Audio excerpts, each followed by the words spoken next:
네, 국내 코로나19 신규 확진자가 17일 만에 100명 수준으로 떨어지는 등 확산세가 주춤하고 있습니다. 네, 하지만 곳곳에서 다양한 고리를 통해 N차 감염이 꾸준히 발생하고 있어서 안심할 수는 없는 상황인데요.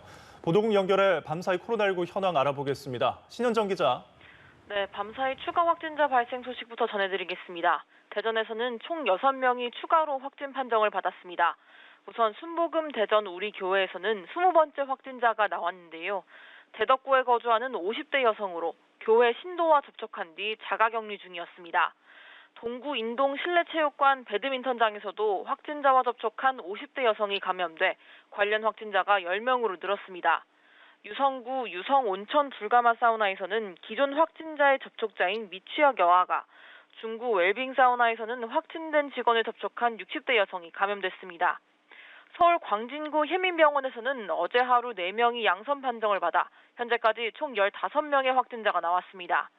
추가 접촉자에 대한 조사가 이뤄지고 있는 한편 병원은 지난 2일부터 임시 폐쇄됐습니다. 충남 천안 순천향대병원에선 동리집단 격리병동 간호사 1명이 확진 판정을 받아 이 병원의 의료진 확진자는 16명으로 늘었습니다. 어제 0시 기준 방역당국이 집계한 국내 신규 확진자는 195명으로 누적 26,644명을 기록했습니다.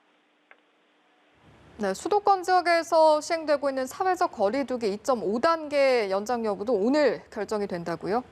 네, 그렇습니다. 지난 30일부터 시행된 사회적 거리 두기 2.5단계는 오는 6일, 그러니까 이번 주 일요일에 종료될 예정인데요. 수도권 신규 확진자 수가 나흘째 100명대를 유지하고 있는 만큼 관련 논의를 시작한 것으로 보입니다.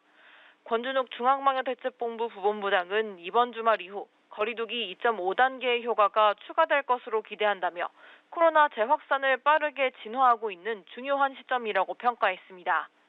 이에 따라 오늘 오전 예정된 정례 브리핑에서 박능우 중앙재난안전대책본부 1차장이 직접 관련 내용을 발표할 것으로 보입니다. 만약 거리두기가 연장되면 프랜차이즈 카페 내 음식물 섭취 금지, 오후 9시 이후 음식점 내 영업 금지 등 관련 조치들이 유지되는 만큼 방역당국이 어떤 결정을 내릴지 주목됩니다. 지금까지 보도국에서 전해드렸습니다.